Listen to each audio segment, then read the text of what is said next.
தலைமை செயலகத்தில் முதல்வர் விஜய் தலைமையில் ஊடக வளர்ச்சித்துறை மற்றும் நெடுஞ்சாலைத்துறை அதிகாரிகளுடன் ஆலோசனைக் கூட்டம் நடைபெறவுள்ளது. இதுகுறித்த கூடுதல் விவரங்களை செய்தியாளர் அன்பழகன் வழங்க கேட்கலாம். அன்பழகன், இந்த ஆலோசனைக் கூட்டத்தின் நோக்கம் என்ன? இதனால் என்னென்ன திட்டங்கள், வாய்ப்புகள் வெளியிடப்பட இருக்கிறது தொடர்பான விவரங்களை சொல்லுங்கள்.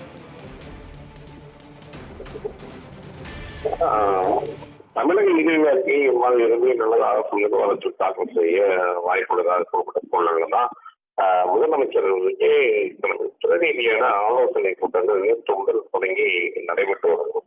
இந்த கூட்டத்தில் பார்த்தோம்னா குறிப்பா எல்லா அமைச்சர்கள், செயலாளர் மற்றும் அதிகாரிகள் பங்கேற்காங்க. இது இந்த அமைச்சரவை கூட்டத்தில் ஒப்புதல் அளிக்கப்பட்ட வெற்றி தமிழகம் தொலைநோக்கு இடம்பெற்றுள்ள திட்டங்கள் ஓராண்டு 3 ஆண்டு 5 ஆண்டு என செயல்படுத்தப்படும். இந்த திட்டங்களுக்கு தேவை நிதி எவ்வளவு என்பது இது குறித்தான ஆலோசனை கூட்டம் தான் நடைபெற்று வந்தது. ஏன்னா இது குறிப்பா பார்த்தோம்னா வெளிப்படைத்தன்மை வேணும், அதே மாதிரி நிர்வாகம், செயல்திறன் ஆய்வு குறித்தான ஆலோசனை கூட்டம் இது.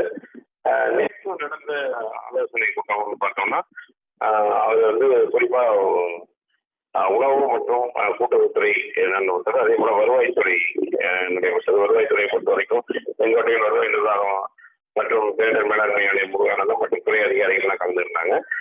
இதைத் தொடர்ந்து பல்வேறு ஆராய்ச்சி, அதாவது தொழிலாளர்கள் பள்ளிக்கல்வி, சமூக நலன் மற்றும் மகளிர் மேம்பாடு, தொழிலாளர் நலன் என தொடர்ந்து நடைபெற போகுது.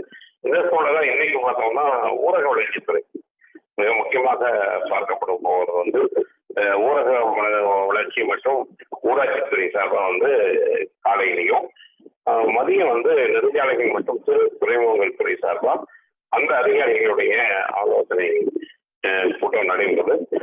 நம்ம சொன்ன மாதிரி இந்த ஊரக வளர்ச்சித்துறையை பொறுத்த வரைக்கும் ஏற்கனவே இந்த மகாத்மா காந்தி நினைவு திட்டத்தை செயல்மாற்றப்பட்டு அதோட 125 நாளாக அந்த திட்டங்கள் அமல்படுத்திருக்காங்க. அது எப்படி செயல்படுத்தணும், அதுக்கு சில குறைபாடுகள்லாம் கொண்டுள்ள அது எந்தெந்த மாதிரியான விஷயங்களை நம்ம பண்ணணும் அப்படிங்கிறதுக்காக தான் இந்த இது. ஏன்னா அதனாலதான் இந்த விரிவான பட்ஜெட்டை கொடுக்கணும் அப்படிங்கிறதுக்காக தான் அதற்கான தயார் துறை வரையில் மானிய கோரிக்கை நடைபெற வேண்டும்.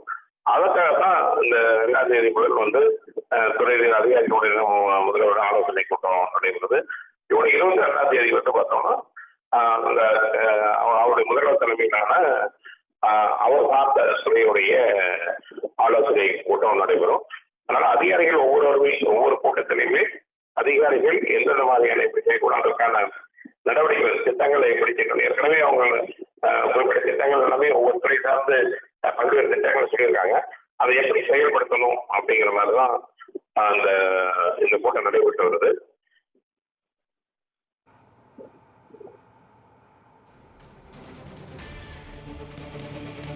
விவரங்களுக்கு நன்றி அன்பழகன்.